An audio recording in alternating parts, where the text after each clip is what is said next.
저희 이제 문선명 총재님께서, 저희 참 아버님께서 이제 38선을 넘어오시면서 그 결단을 하셨다고 그래요. 내가 이 기필코 이 38선을 내 손으로 이걸 무너뜨리겠다. 이렇게 결단을 하시고, 이렇게 일사후퇴 때, 정말 제자 한 분을 이렇게 업으시고, 이렇게 데려오셨어요. 저는 그래가지고, 이제 한국에서, 남한에서 이제 정착을 하고, 이렇게 부산 범내골에서 참 토탄집에서 이렇게 진리를 통일 원리라는 진리를 거기에서 정리하시고 출발하신 거거든요. 그래서 정말 우리 가까운 우리 부산의 범내골에 이렇게 성지가 참 위대한 성지가 하나 있습니다. 우리 어르신들 언제 한번 모시고 같이 갈 수 있는 기회가 있으면 좋겠습니다. 했고요. 이제 사실 우리 민족 정말 또 엄마꽃 이렇게 불렀는데 정말 고생이 많으셨잖아요, 그렇죠? 여러 가지 어려운 시대적으로 그 과정들을 잘 이렇게 극복하시고 그 어려운 가운데서도 자식들을 기르시느라고 얼마나 고생이 많으셨습니까? 우리 엄마들을 위해서 한번 박수 한번 보내주시기 바랍니다. 네, 수고하셨습니다. 저도 사실은 우리 어머님이 살아계시는데요. 아버님하고 정말 늘 죄송한 마음입니다. 그래서 어떻게 하면 살아생자 조금이라도 더 효도를 돌려드려야 된다는 그 마음을 가지고 있습니다.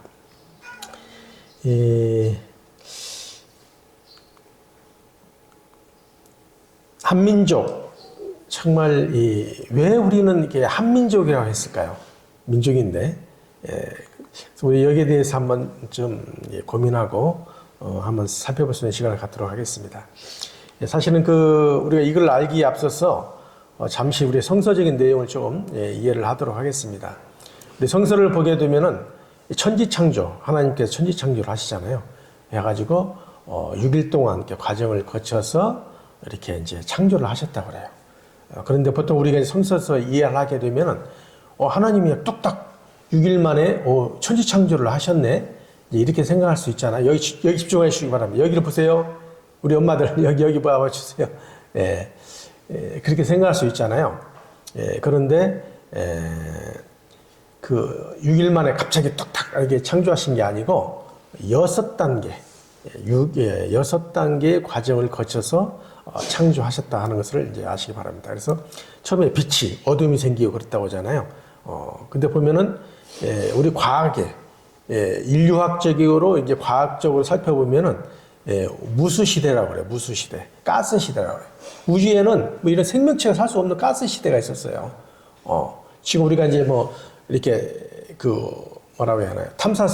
위성 탐사선을 통해서 보내서 이렇게 살펴보면은 지금 인간처럼 살고 있는 생명체 발견했다고 소리 들었습니까? 안 들었습니까? 들어본 적이 없으시죠? 아직도. 언젠가는 이렇게 또 발견할 수 있는 때가 올지는 모르겠습니다만, 아직까지는 생명체가 살 수 있는 그런 행성을 발견하지 못했습니다. 그만큼 생명체가 살 수 있다는 것은 뭐예요? 공기도 있어야 하잖아요. 물도 있어야 하잖아요. 기본적인 환경이 갖춰지지 않으면 인간이 살 수 없잖아요.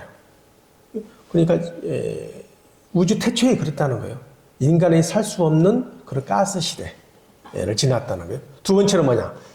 이 일체는 궁창이 생겼어요. 윗물이 생기고 아랫물. 그때 물이 나온 거예요. 유수시대라고 그래요. 유수시대.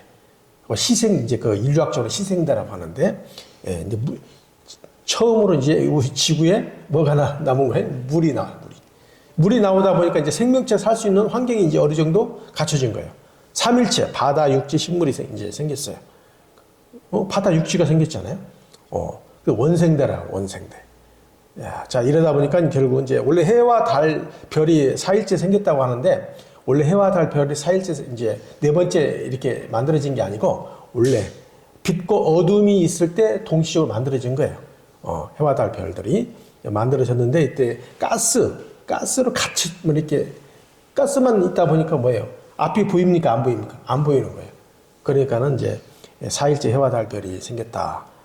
이렇게 이제 표현을 했습니다만은 여튼 일일째 동시적으로 같이 만들어졌다. 이해하시면 될 것 같습니다. 이때 식물이 생겨, 식물. 그러다 보니까 이제 고생대라, 고생대. 예. 비로소 생물이 이 땅 위에 살아갈 수 있는 환경이 만들어진 거예요. 그렇잖아요. 빛이 있었고, 태양계라든지 여러 가지 이제 행성들이 이제 만들어졌잖아요. 창조가 됐잖아요. 그리고 또 물이 만들어졌잖아요. 그 다음에 뭐가 만들어졌어요? 식물이 나왔어요. 야, 동물들이 식물 없으면 살 수 있어, 없어요?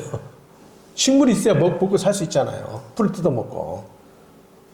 그 다음에는 이제 5일째는 물고기 새가 나온 거예요. 동물들이. 중생대라, 중생대. 예. 그리고 마지막 6번째 포유류, 인간이 나옵니다. 예. 신생대라고, 신생대. 사실은 이런 여러 가지 인류학적으로 여러 가지 이렇게 나눴습니다만은 빙하기만 해도 한 서너 번의 빙하기를 거친 거예요. 오늘날 지상에서 이렇게 지구에서 인간이 살아갈 수 있는 환경이 만들어지기까지는 몇 번의 빙하기를 거쳤어요. 그래가지고 뭐 사실 포유류 인간이라고 합니다만은 글쎄 이제 어떤 인간이라고 이제 표현해야 할지는 모르겠습니다. 유사인간, 우리 인간과 비슷한 우리 인간을 호모 사피엔스라고 하거든요. 근데 호모 사피엔스 전에 비슷한 인간이 나왔겠어요, 안 나왔겠어요? 나왔어요. 네안데르탈인 호모 전에 호모 에렉투스라는 인간이 있었고 그 전에 최초의 뭐예요? 오스트랄로피테쿠스라는 최초의 원시적인 인간이 나왔어요. 그러니까 그 인간들이 나왔지만 뭐예요? 도중에 다 멸종이 된 거예요. 빙하기를 거치면서 여러 가지 환경적인 적응을 못해가지고 마지막 네안데르탈인도 그랬어요. 근데 마지막에 거기에 호모 사피엔스 현생 인류. 그 전에 무슨 뭐 호모 사피엔스도 구 호모 사피엔스, 신 호모 사피엔스가 있다고 하는데 여튼간에 호모 사피엔스 현생 인류가 나오면서 비로소 오늘날 우리 인류가 이렇게 번식하게 된 겁니다. 그러니까 성서에는 태초에 아담과 해와를 창조했다고 하지만은 인류학적으로 보게 되면은 뭐예요? 아담 해와 그 인간 하나님은 내 아들이요 딸이라 할 수 있는 아담 해와가 창조될 때는 어떤 입장에서 창조하신 거예요? 하나님이 영적인 영인체, 영혼 그렇죠? 하나님의 생기를 불어넣었다는 말이에요. 생기를 하나님의 영혼을 불어넣은 거예요. 그 영혼을 불어넣어서 최초로 창조받은 인간이 누구라고? 아담 해와라는 거예요. 예. 그렇게 이해하시면 될 것입니다. 그러면 뭐 과학적으로 아무리 뭐 이런 얘기를 해도 충분히 이해하시라 생각합니다. 예. 그 6단계 과정을 거쳐서 이렇게 창조를 하셨고요. 그 다음에 이제 천지 창조를 하실 때 인간은 누구를 닮아서 창조된 겁니까? 인간은 하나님을 닮아서 창조한 거예요. 예. 그러면 인간과 피조 세계가 어떻게 구성되었는가를 보고 하나님 어떤 분이 계신가를 알 수 있겠어요? 없겠어요? 알 수 있어요. 자, 보세요. 인간이 몸, 마음으로 되어 있잖아요. 몸, 마음으로. 그렇죠? 몸과 마음으로 되어 있어요. 육신이 있잖아요. 육체 안에 마음이 있어 없어요? 마음이 있잖아요. 마음이 없으면 죽은 시체잖아요. 자, 여러분, 죽은 시체 보셨죠? 돌아가신 분들. 그 뭐예요? 바싹 육체가 말라버리게 뭐라고 하나요?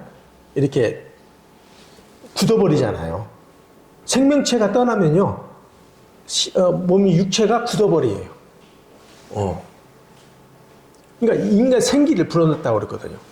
그러니까 생기가 떠나면은 그렇게 몸이 굳어지는 시체가 되는 겁니다. 그러니까 인간은 육신이 살았다 하는 것도 뭐가 그 안에 있기 때문에 가능한 겁니까? 생기, 영혼이 있기 때문에 가능한 거예요. 그 영혼 속에서 마음이 나오는 거잖아요. 영혼이 없다고 어떻게 마음이 이렇게 마음 얘기할 수 있고 생각할 수 있겠습니까? 그 마음이 있을 수 없죠. 영혼이 있기 때문에 마음이 있을 수 있는 거예요. 예. 그래서 하나님도 어떤 분으로 계시는 거예요? 마찬가지예요. 하나님도 그런 마음과 처음에 무형실체로 계셨다는 거예요. 마음적인 존재, 근본의 존재로 계신 거예요. 사랑의 근본으로 존재로 계셨어요. 그런데 그분이 채를 쓰셔야 하잖아요. 하나님도 채를 쓰시고 싶으시다는 거예요. 그래서 하나님을 가장 닮은 인간을 창조하기 앞서 누구를 창조하고 먼저 창조했어요? 피조 세계를 창조한 거예요. 이 피조 세계를 모든 피조 세계를 보면은 인간을 창조하기 앞서 동물을 창조했지 않았죠? 동물도 보면 수컷이 암컷이 있잖아요. 똑같아요. 누구를 닮아서? 인간을 닮아서. 하나님을 닮았기 때문에. 식물도 마찬가지잖아. 수술과 암술로 되어 있잖아. 모든 광물 세계도 보면 마찬가지잖아요. 플러스 마이너스 다 되어 있는 거예요. 모든 전체 세계가 그렇게 근본적으로 플러스 마이너스로 되어 있다. 왜냐? 누굴 닮아서? 하나님 닮아서 그렇다는 거예요. 그렇게 아시고 그렇게 해서 천지창조가 이루어진 것이다. 인간을 개성진리차라고 이제 얘기를 합니다. 근데 그런 인간이 정말 하나님의 아들, 딸로서 창조되었지만 처음에 잘 성장해서 하나님의 축복을 받고 결혼해서 아들, 딸 낳았다면 얼마나 좋았겠어요. 그렇지 못했다는 거예요. 태초에. 성장하는 과정에서 인간이 하나님 말씀을 불신해서 타락했다는 거예요. 타락해서 결국은 거기에 뭐가 들어갔어요? 사탄이 들어가요. 사심이 들어간 거예요. 마음에. 이게 문제가 된 거예요. 그러다 보니까 오늘날 인간들의 마음에 선을 추구하는 마음도 있지, 양심적인 선을 추구하는 마음도 있지만 어떤 마음도 있어요? 악을 추구하는 마음도 있죠. 사심도 생겼다는 거예요. 욕심, 탐욕. 불교에서 이렇게 얘기해서 탐욕이라고 하잖아요. 탐욕이 생겼다는 거예요. 그러다 보니까 남보다도 내가 더 잘 살기 위해서 남의 걸 착취하기도 하고 뺏기도 하고 전쟁을 통해서 강탈하고 여자를 갖다가 겁탈하고. 이게 전쟁하는 것도요 여러 가지 이유가 있어요. 군인들이 고생하면서 전쟁하고 승리하면 뭘 얻을 수 있어요? 그 나라에 가서 재산을 얻을 수 있고 또 여자를 얻을 수 있는 거예요. 그러니까 목숨을 걸고 싸울 수도 있는 거예요. 이게 전쟁이라는 것은 뭐냐면 정말 어떻게 보면 인류에 있어서는 안 되는 거예요, 사실은 전쟁이. 그런데 이제 어떻게 보면 지금도 전쟁이 일어나고 있잖아요. 이건 뭐예요? 아직도 하나님의 사랑의 세계, 지상 천국이 되지 못했기 때문에 그렇다는 거예요. 그러니까 이런 지상 천국, 아직도 지상 지옥에 있는 거예요. 여러분들 아직 천국에 살고 계십니까? 그래서 온전한 천국, 전쟁이 없고 평화의 세계, 정말 사랑만이 넘치는 세계, 그런 세계를 하나님이 바라시겠습니까? 안 바라시겠습니까? 바라시는 거예요. 그래서 누구를 보내주는 거예요? 메시아를 보내주겠다. 2000년 전에 예수님 메시아로서 당신의 독생자 아들을 보내주신 거예요. 그 전에 누구를 보내줬어요? 석가 세존도 보내줬잖아요. 공자님도 보내주셨어요. 마호메트 다 보내준 거예요. 그러나 마지막 하나님의 아들 독생자로서 누구를 보내줬느냐? 예수님을 보내주신 거예요. 그렇게 이해해 주시기 바랍니다. 그래서 본연의 하나님이 태초에 바라셨던 가정을 못 이뤘잖아요. 성장하는 기간에 타락했기 때문에. 그래서 하나님이 바라시고 소망하셨던 가정을 세워야 되고 그 다음에 종족, 민족, 국가, 지상 천국을 세우기 위해서 다시 오신다. 이렇게 약속하시고 가신 것입니다. 복귀 섭리 역사라고 하는 거예요. 구원 섭리 역사는 하나님의 복귀 섭리 역사였다 하는 것입니다.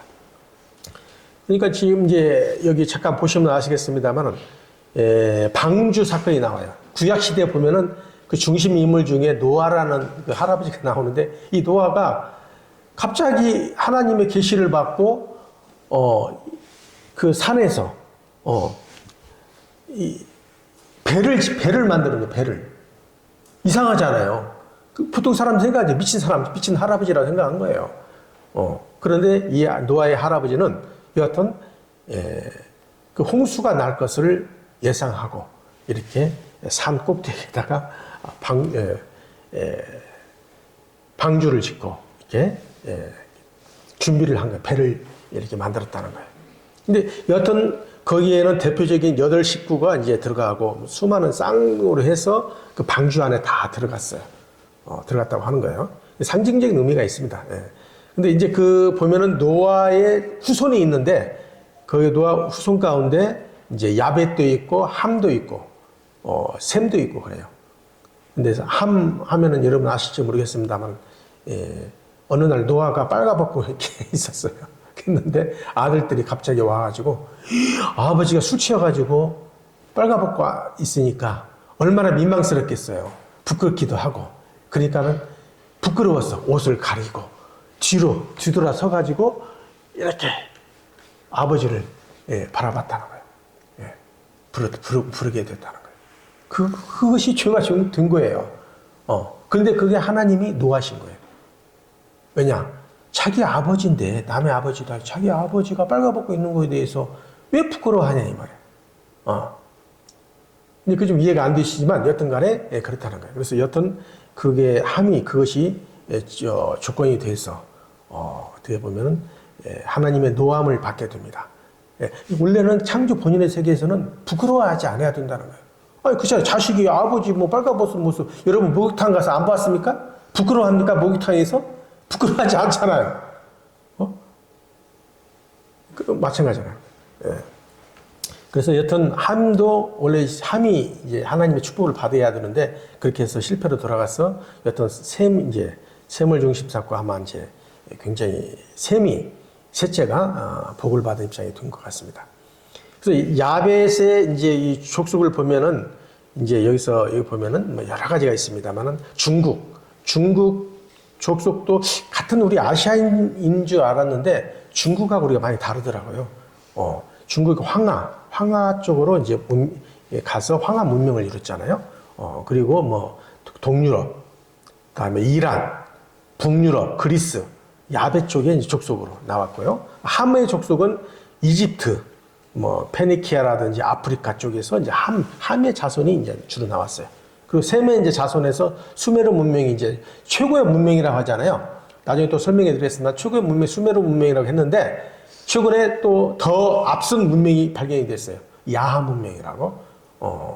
했는데 여튼 수메르 문명이 이제 발견이 됐는데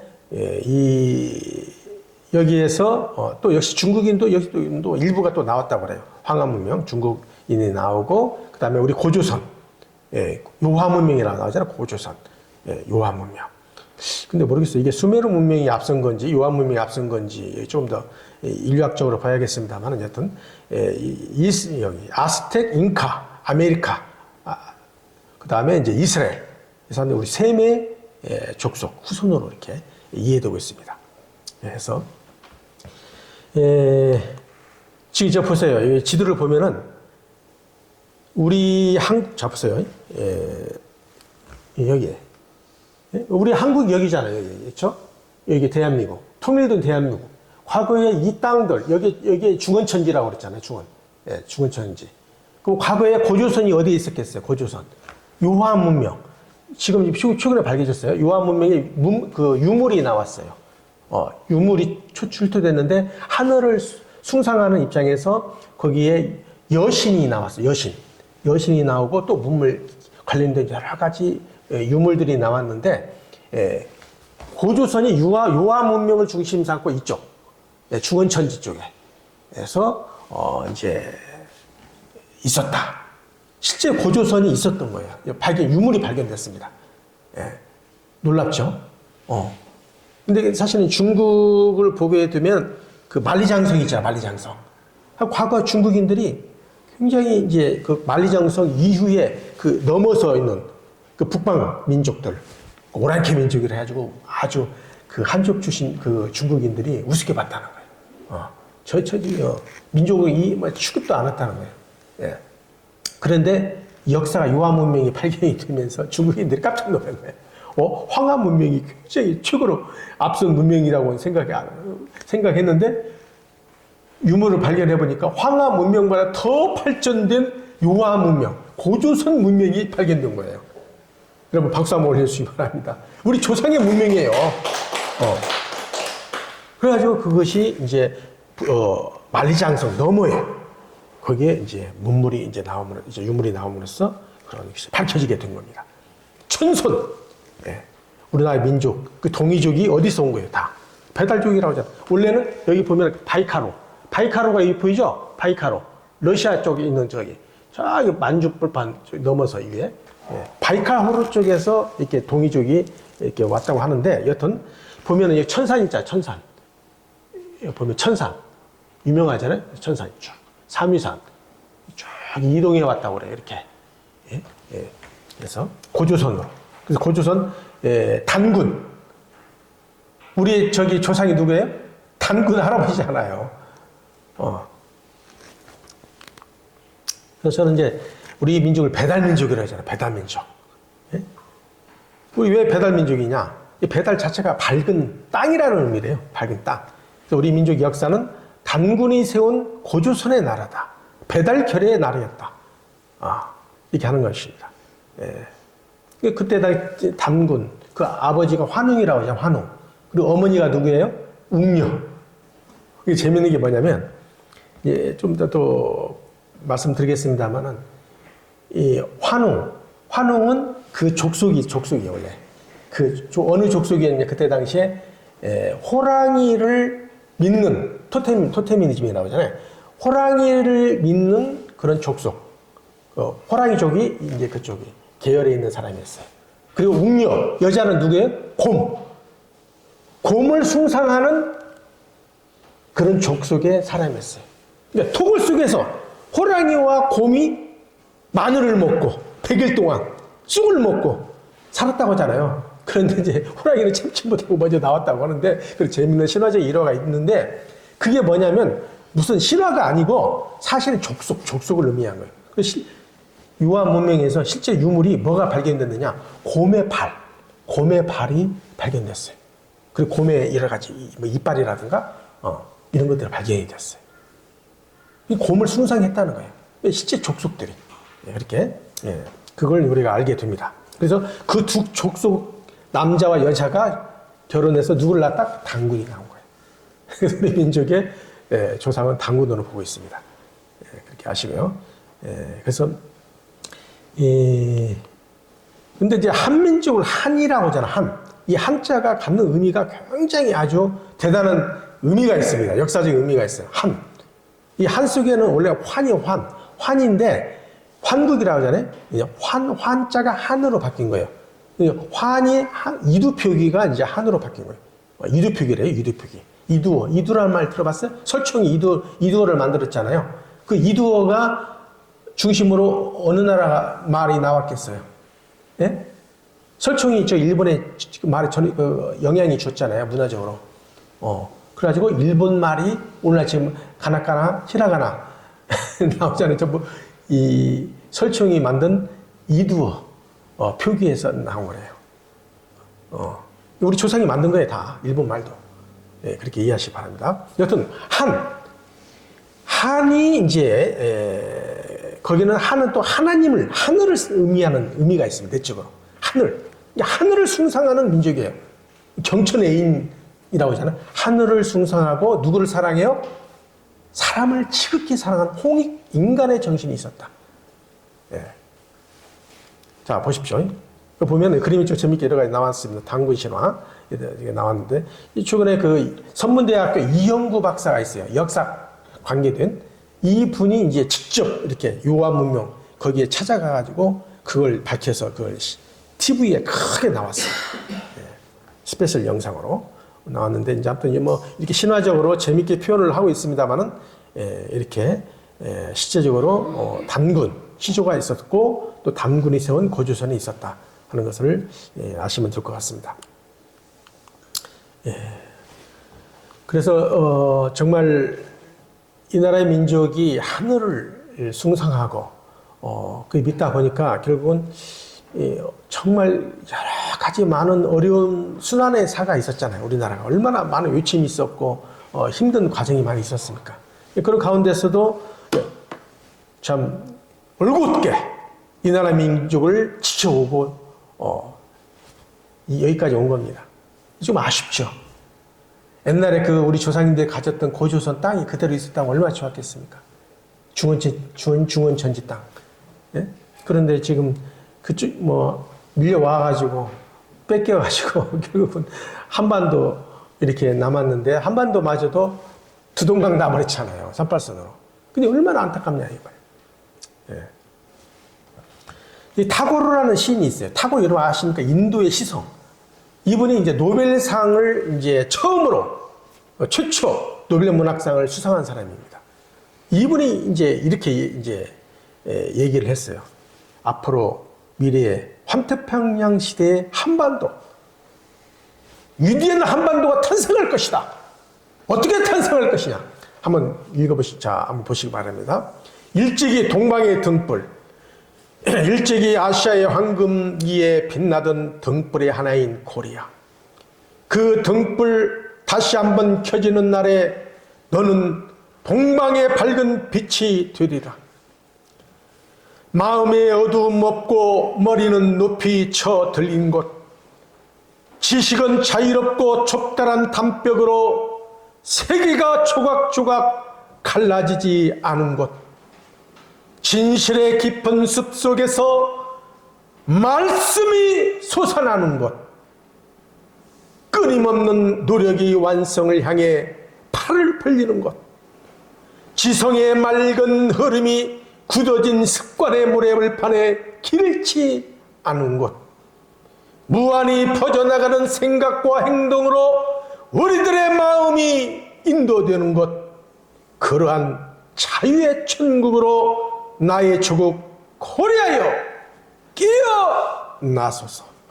박수 한번 보내시고. 놀랍지 않습니까? 우리나라 사람도 아닌데 세계 노벨상을 수상한, 그것도 최초로 세계적인 그런 인물이 이 한반도를, 코리아를 놓고 이렇게 위대한 시를 만들어낼 수 있었다는 것은 이건 계시적인 겁니다. 계시적인 시입니다. 예, 그렇게 봐야 된다고 생각합니다. 여기 뭐라고 말씀 가운데 나왔잖아요. 뭐라고요? 진실의 깊은 숲 속에서 뭐가 나온다고요? 말씀이 솟아나는 곳이다. 말씀이 솟아나는 곳. 왜 그래? 왜? 마지막 이 한반도는 누가 오시는 거예요? 재림 메시아, 독생녀, 참 부모님이 오시는 나라이기 때문에 말씀이 솟아나는 곳이 되는 거예요. 지금 예수님 찬양만 지금 기독교에서 하고 있습니다만은 예수님이 왜 다시 오마라고 그랬어요? 왜 다시 오마라고 그랬냐고요.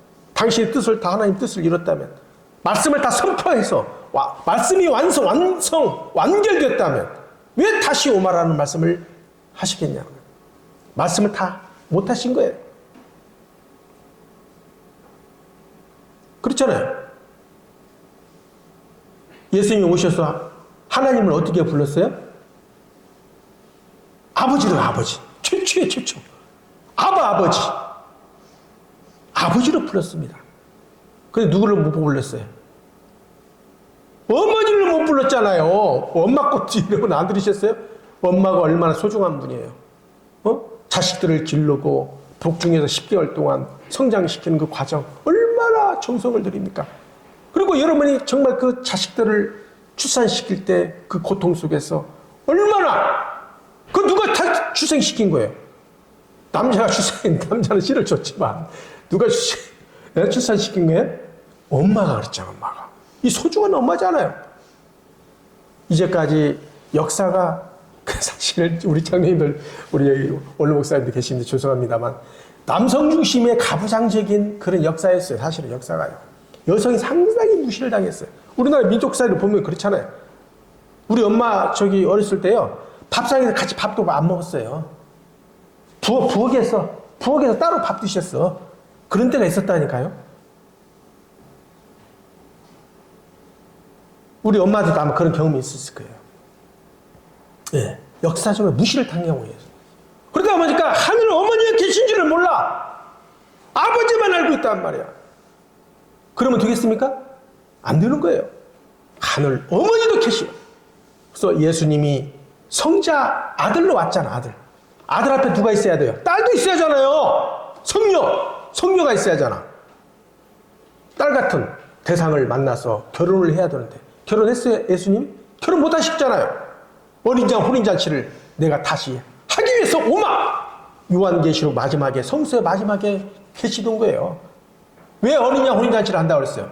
내가 결혼하지 못했기 때문에 다시 와서는 본연의 신부를 만나서, 독생녀를 만나서, 신부를 만나서 어린 양 혼인잔치를 하겠다는 그 약속 때문에, 내가 다시 오마라고 하신 거예요. 분명히 알아야 돼요. 예수님이 무엇 때문에 다시 역사적으로 오시냐는 겁니다. 영적으로 왔다 예수님이? 영적으로 임하시는 예수님만 보고 있어요. 지금 기독교에서요. 얼마 전에 자 이런 얘기까지 해야 할지는 모르겠습니다만 아무튼 그건 그냥 넘어가겠습니다. 그래서 한민족의 정체성을 알아야 한다 우리가. 한민족의 정체성. 이제까지 우리 민족이 보면 우리 민족 이렇게 못 살고 막 힘들다 보니까 사대주의에 빠졌어요 한때요 우리나라가. 뭐 유국 모든 건 다 좋은 걸로 알고 있고 우리 민족에 대해서는 열등감을 가지고 살았어요 한때 그런 때가 있었어요. 사대주의 열등의식에 빠져가지고 그러다 보니까 우리가 막 자꾸 당파 분열. 뭐 정치한다고 하면 보면 여당 야당 싸웁니까 안 싸웁니까? 잘 싸우잖아요. 물론 이제 그런 것도 있습니다만은 여튼 뭐 잘하자고 싸운 거죠. 못하자고 싸운 건 아니지 않습니까? 여튼 이제 그러다 보니까 자꾸 우리 민족에 대해서 이렇게 부정적으로 이제 생각을 했었다는 거예요. 그럴 필요 없다는 거예요. 우리나라 민족은 고유의 하늘을 숭상하는 경천 사상, 불굴의 의지, 조국에 대한 열렬한 사랑, 이런 정체성을 가지고 살아온 민족이었다는 겁니다. 뿌리가 평화의 정신이에요, 정신. 평화를 사랑하는 정신, 우리 민족의 정신이었다는 겁니다. 그래서 세계의 모든 종교가 우리나라에 많이 들어왔잖아요. 기독교도 들어왔고, 유교도 사실은 중국에 들어온 거죠. 들어왔고, 그 다음에 요즘 최근에 이슬람도 다 들어오고, 모든 종교가 다 들어오지만 우리나라 들어오면 다 성장하게 되었어요. 왜 그렇겠어요? 그만큼 우리 민족이 종교성이, 영성이 위대하다는 겁니다. 어떤 종교를 할지라도 다 소화하고 그걸 흡수할 수 있는 그런 민족의 정신이 있기 때문에 가능했다 하는 것입니다. 그래서 우리는 그런데 사실 지금 남북한을 보면 얼마나 안타깝습니까? 김정은이가 우리 민족 하나의 민족 아니야. 과거에는 하나의 민족이라고 그랬어요. 근데 어느 날 갑자기 하나의 민족이 아니라는 거예요. 이제 통일할 필요 없다는 거예요. 각자. 남한은 남한대로, 우리 북한은 북한대로 같은 국가이니까 국가 대 국가로서 어떻게 보면 맞는 말 같기도 하지만 그러면서도 좀 안타까움이 있어요. 그러면서 계속 핵무기를 만들고 위협하고 있잖아요.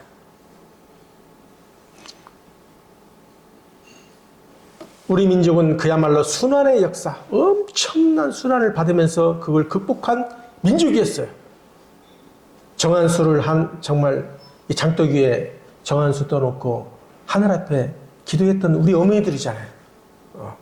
그런 정성의 기반 속에서 살아온 민족이었습니다. 자, 많은 예화를 들을 수 있겠습니다만은 딱 한 번만 말씀드리겠습니다. 이순신 장군 여러분 잘 아시잖아요. 이순신 장군. 이분이 누구 같아요? 이분이 이제 일본의 그 당시에 도요토미 히데요시. 이분이 일본에서 여러 가지 전쟁이 일어났어요. 그걸 통일 천하를 시킨 사람이에요. 그러고 나서 뭐라고 얘기했냐면 해마다 군사를 보내서 그 나라 조선 사람을 다 죽여서 필당을 만든 후에 일본 서도 사람을 이주시킬 것이니 10년을 이렇게 하면 성공할 수 있을 것이다. 시제적인 내용입니다. 이게 선포하고 임진왜란을 일으킨 거예요.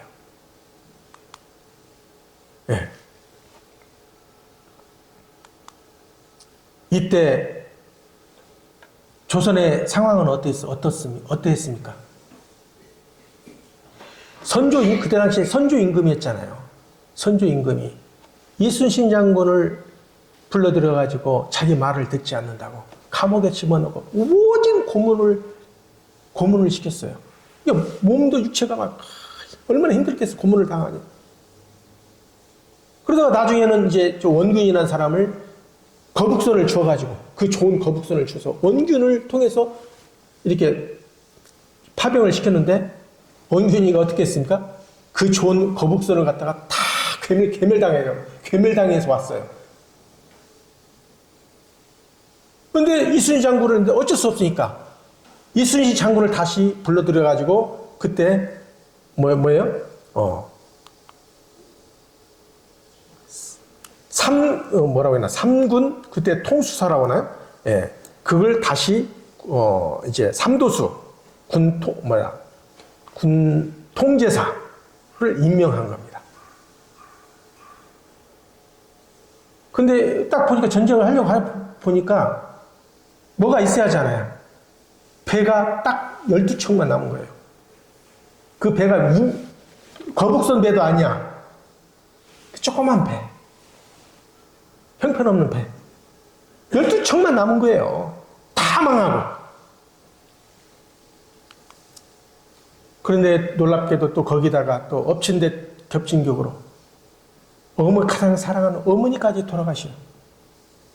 근데 얼마나 그 효자였던 그 이순신 장군이 가슴이 애렸겠습니까? 완전히 무너지고 정말 그런 심정 가운데서 선조 임금에게 얘기했잖아요.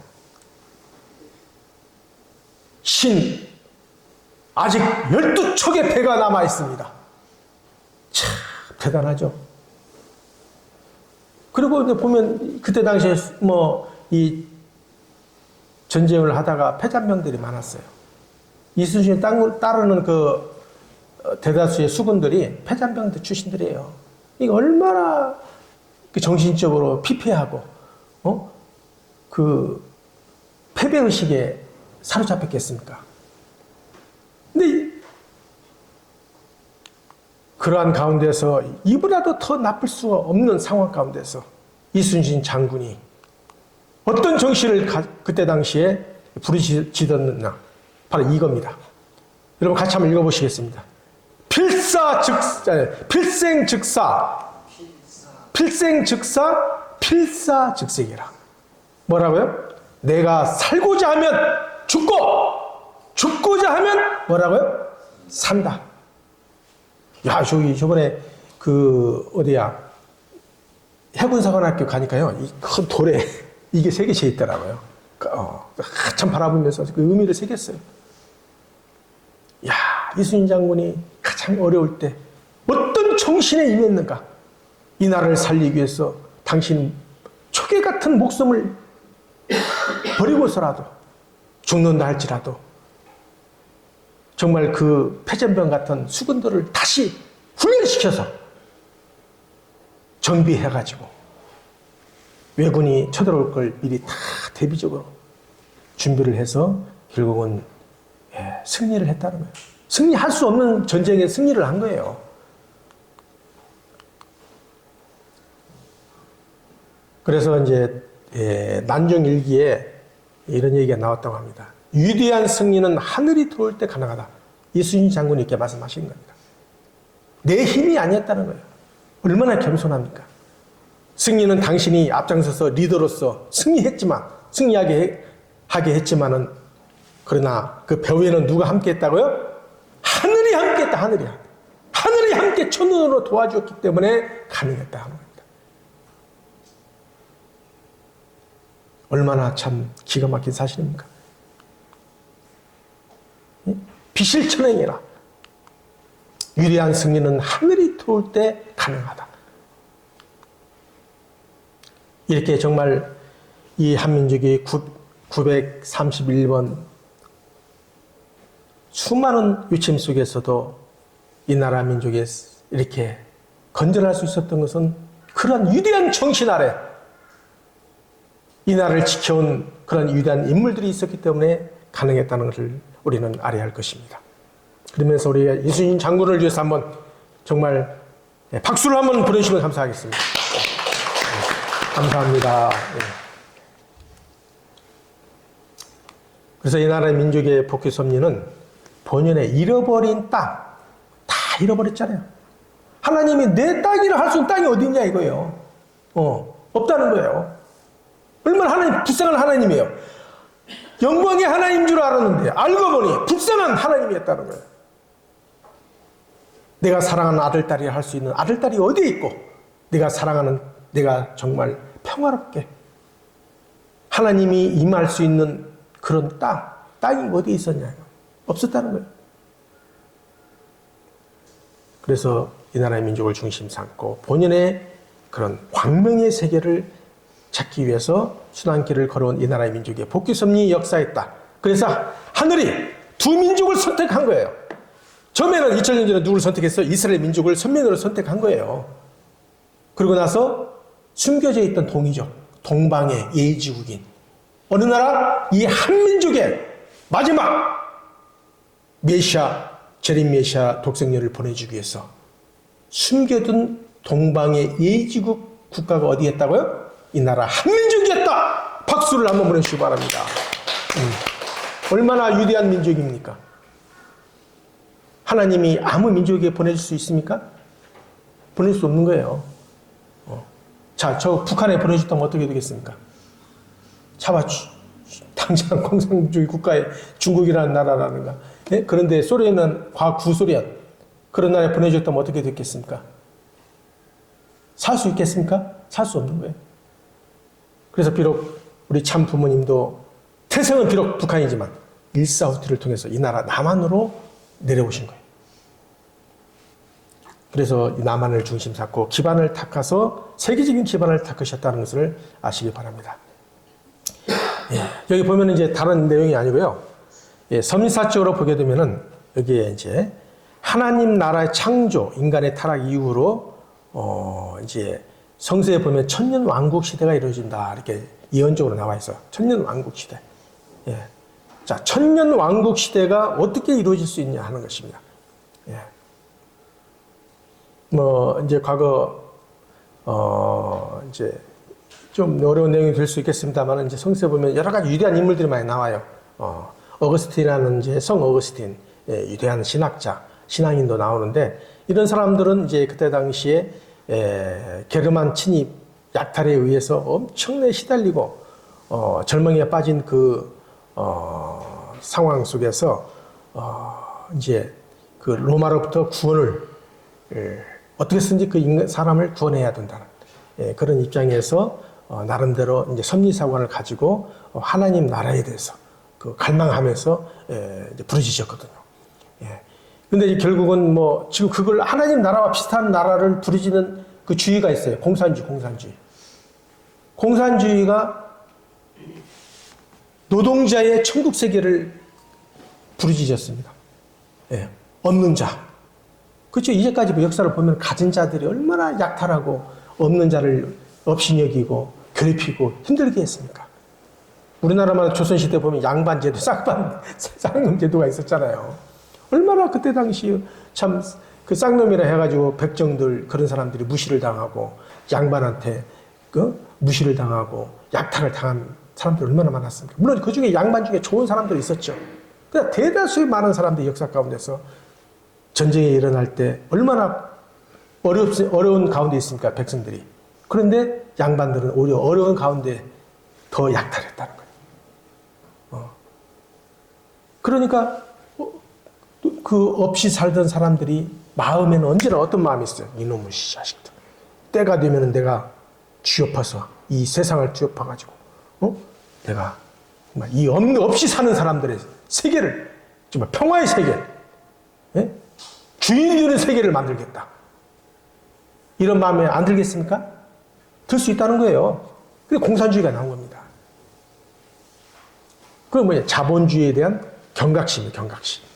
예. 예. 그래서 여튼 이 한민족은 여러 가지 이제 지금 뭐 환태평양 문명권이라고 하는데요. 결실을 맺기 위해서 과거 하천 대륙 문명으로 시작해서 지중해 반도 문명을 거쳐서 그리스 반도죠. 반도 문명권을 지나서 어디를 지났어요? 예? 예. 그 도서 문명을 지났잖아요. 해양 문명권. 예. 그렇죠? 그러니까 영국이 한때 해가 지지 않는 대영 제국이라고 그랬죠. 잘 사는 나라도였잖아요. 왜 그래요? 해양 제국이었기 때문에 그렇다는 거예요. 근데 그 제국이 다시 어디로 갔어요? 대륙 문명권으로 갔어요. 그게 미국이잖아요. 미국. 메이플라워를 타고 신앙의 자유를 찾았어. 시앗가 그 신앙의 자유를 찾은 사람들을 데리고 아메리카 대륙을 찾았어. 지금의 미국을 만든 거예요. 근데 그것이 다시 어떻게 해요? 예? 우리 한민족은 어떻게 해요? 반도 국가잖아, 반도 국가. 저기 집중하십시오. 한민족은 어떤 국가야? 반도 국가잖아요. 반도 국가로 하늘의 섭리가 이어오기 위해서는 어디를 거쳐야 돼요? 대륙 문화에서 영국과 같은 해양 문명권을 거쳐서 우리 반도 문명권으로 와야 돼요. 그러면 우리 그 근처에 있는 해양 문명권이 어디에? 일본이잖아, 일본. 그래서 하늘이 2차 대전을 일으켜서 여러 가지 정말 멸망할 수밖에 없는 일본이었지만 하늘이 축복을 주어가지고 메가더를 통해서 다 축복을 주어서 또 뭐예요? 일본을 살린 거예요. 아니 일본이 한때 세계 경제 2위권이잖아요. 2위권. 예? 미국을 넘어서려고 그랬어요.